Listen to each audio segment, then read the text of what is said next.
Hey guys, and welcome to the Working Money channel. So I was sent this by my man XRP_Canada, that's at XRP_Canada, sending me this. He's a great contributor to the community, guys. If you aren't following him, I suggest you do. He says, solid thread, take some time and read it when time permits. Ripple has paved the path for XRP's future. Global use case. The clock is ticking, folks, and he is referring to Tony Valentino's tweet here. That's at TonyVal76476318 on Twitter. And guys, I'm going to go through this for you. It's a bit of a read. If you have some time, you don't really have to look at the screen. I'm just going to explain to you this idea and the connections that Tony Valentino has put together with regards to gold holdings, central banks around the world, the U.S. economy, and the idea that they could lose their world reserve currency status and all the pieces of the puzzle that are pointing to that. So first he points out the Bank of Canada has zero gold holdings, okay guys? Zero. Big fat goose egg. So how can they go to a gold standard? There are many countries in similar positions. This means they all can't individually declare a gold standard for sound money. The US dollar was once backed by gold, but it was too restrictive and it failed. So there is a bit of a table here, a graphic that he posted on Twitter. Guys, I will link all this in the description if you want to read it further. I'm not going to dwell on this because right now I just want to read Tony Valentino's idea of how the US dollar will, and it sounds as if this is happening sooner rather than later, will no longer be the world reserve currency. So he starts off by saying, when the dollar was no longer backed by gold, the US made a deal with the Saudi-led OPEC. Sell oil only in dollars. Made sense at the time because currencies were already pegged to a gold-backed US dollar, so now that the gold backing was dropped, they could still remain pegged because of the need for US dollars to purchase oil.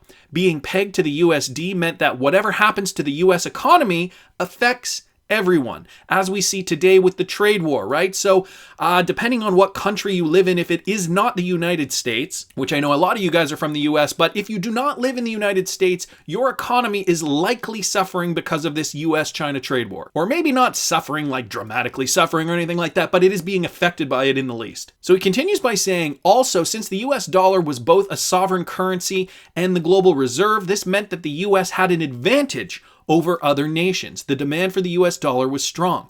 The US would print money and exchange it for goods from abroad. This also meant the US had total control over the international payment system SWIFT. Since the world traded in US dollars, the US could dictate and bully every other nation. So having the US dollar really does give an advantage to the US, especially since their economy is the largest. The United States is a superpower. And so this inadvertently affects other countries. Let's continue. So with regards to the United States, they could unilaterally sanction foreign nations and restrict/prevent them from using the SWIFT payment system. This was allowed for decades because the US was a superpower, the largest economy. No one could challenge the United States. Nations would adhere to sanctions out of fear that they too would be restricted from using SWIFT, and this would affect their trade and hurt their economies. Nations like Iraq and Libya, whose leaders tried to sell their oil in euros and gold, were invaded and executed. So this story is part of a bigger picture, guys. The message was clear. Don't challenge the US dollar, because if they did sell oil for euros and gold, this would have meant the end of US dominance and the end of the SWIFT system. Every nation would then want to trade using different currencies and assets. So you can imagine why the US would have to act quick and stop nations from trading in anything but the US dollar. All this went on while China and Russia were quietly building up militarily and economically. China, now being the second largest economy, will be the world's largest economy in a few years. The US imposed numerous sanctions on Russia and other nations. They use their media to portray these nations as the enemy and sell you stories to back their claims. No nation is perfect, especially the United States and its thirst for war and global dominance. But Russia and China are today capable of standing up to the US military. This is why they've launched their own World Bank equivalent, AIIB and BRICS. Major global economies like Brazil, Russia, India, China, and South Africa are all working together. China is also going full steam ahead with their Belt and Road Initiative. They are winning over nations with trade promises while the US invades, threatens with sanctions, and bullies nations into submission. This is threatening the US dollar. This will kill the SWIFT system and the US dollar standard. So guys, this is the number one reason the US wages trade wars against China. The US is not stupid. They know the US dollar standard cannot go on forever. And the reason for that, guys, is because in a world where we have been printing money for decades upon decades, and we know deep down inside, the dollar is essentially worthless. You can't just keep printing money out of thin air when it's not backed to anything substantial. So for decades, this has been happening, but if the US dollar isn't worth what it was worth 40 years ago, the whole system is destined to collapse. So the US is not stupid. They know the US dollar standard cannot go on forever. They know the world is changing and they must adapt or die. But they are a proud and power-hungry nation. They won't want to lose out to China. Some think Trump is a genius who has thought of these trade wars with China by himself. No. Look at the bigger picture. Try and see how this is just the US negotiating their way to trade deals before the US dollar standard comes to an end. Trump is just closing the final chapter. And guys, if you are looking at the screen, who better than to close the last chapter than the author of Trump, The Art of the Deal? Okay, just a bit of comic relief in there, guys, just to lighten the mood up a bit. So the US understands they will no longer have the US dollar advantage. And this is why they now require trade deals and tariffs, because now they need to be as competitive as any other nation in order to prosper. No more silver spoon. So Trump is just following orders as his predecessors did. What the US needs is to try and gain some advantage while they still hold the US dollar advantage, guys. And so this is key. But time is running out. The US economy is doing poorly, and a great depression awaits if nothing is done. A depression they have no tools to fight and risks sinking the world with it. And so this is part of the problem, the fact that the US dollar has been that world reserve currency for so long, but the US has been irresponsible printing money, so the dollar's become inflated over time.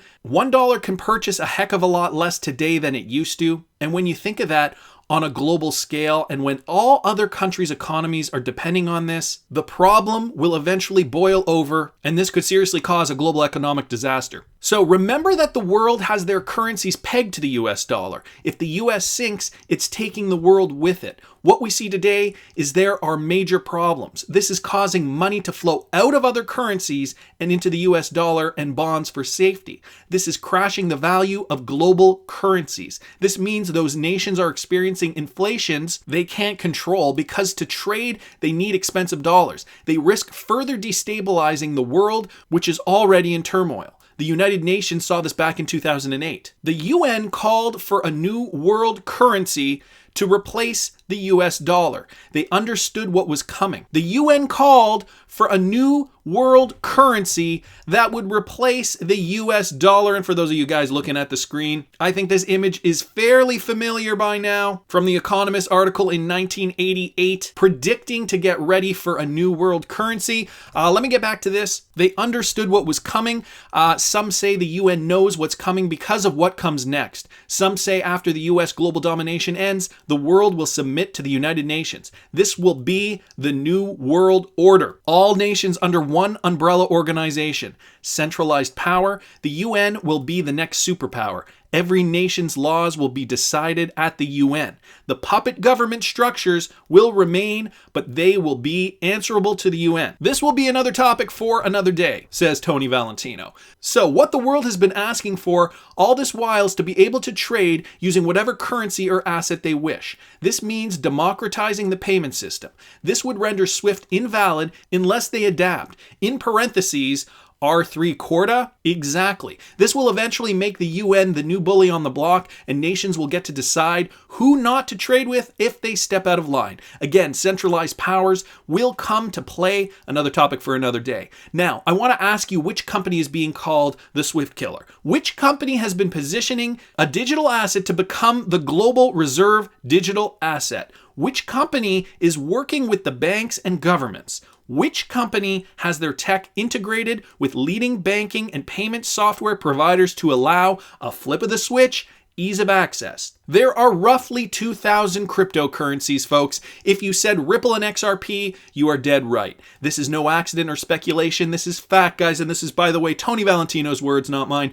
I challenge you to prove me wrong. What does this all mean? Well, It means after hundreds of years of different sovereign currencies dominating, leader to failure after failure after failure, the US dollar will be the last sovereign currency to ever hold the position of a global reserve currency. And guys, that's a very important statement that he makes. The US dollar will be the last, or at least in his opinion, it will be the last sovereign currency to ever hold that global reserve. Do you think the Bank of England's Governor Mark Carney calling for a Libra-like digital currency to replace the US dollar was just some uncalculated talk? Do you think Brad Garlinghouse meeting with central bankers in Switzerland was for nothing? XRP is loved by the IMF, the BIS, etc. This is no coincidence. Ripple has been captured since 2014. Their goals have been directed by hidden hands. And yes, guys, if you are looking at the screen and you recognize this image, chances are you are one of those people who remember back to last year when this image was originally published. And maybe it's becoming a little clearer to you now. Their team boosted and filled by hidden hands. What you see is just the surface. This is no longer a speculative asset as it was back in 2015 and 2016, guys. Things are clear. The tech Ripple offers and provides cannot be matched by any other today. Interledger protocol is a game changer. This allows trade to be conducted using any currency or asset. This links up the financial world. ILP is like veins to a body and XRP is the blood, baby. We are entering a brand new world. We won't recognize it when the dust settles. Changes are coming. We have to wait for negotiations to complete. In life, we cannot be certain about much, but I've never been more certain of XRP becoming the world digital reserve asset. Its value may seem low today, and that's not because the insiders, banks, institutions, they don't know about it. The biggest players have purchased their shares via over-the-counter sales, so you and I don't see their moves. It is the 99% who will come flooding in when the word is released. They can keep value low until negotiations are complete, and then Trump will sign an executive order, or the UN will make the first move if these negotiations take too long. After that, guys, it's just a matter of flipping the switch, and everyone can access XRP liquidity without knowing. Everything is falling into place. A few years back, we were laughed at and mocked at for laying out the plans, but now we know even the central bankers are calling for a new world currency to replace the US dollar dominance. There's no stopping this, guys. The die is cast. Wow, what an amazing thread by Tony Valentino. I wanted to thank Tony Valentino for that. Tony, if you're watching this video, thank you so much, my friend. Some amazing insight here on some possible changes to the world economy as we know it. I know this might seem a little off topic too, but I did want to mention, I did see this, that Paxos is also launching a Pax Gold regulated and redeemable for physical gold. So a cryptocurrency created by the stablecoin creator Paxos is also creating a digital currency version of gold. So they are creating a redeemable gold cryptocurrency as well, guys. So a lot of things happening in this space. Thanks so much XRP_Canada for sending me this tweet. And thank you so much, Tony Valentino, for your insight. So will the US lose their reserve currency status? Are the bankers hoarding millions, if not billions of XRP? And are we the lucky ones able to purchase right now at 25, 26 cents before that mad rush floods in? I want to hear what you guys think. Please subscribe to the channel if you haven't already. Like the video if you like the content I'm providing. I always love hearing your comments. See you in the next one, guys.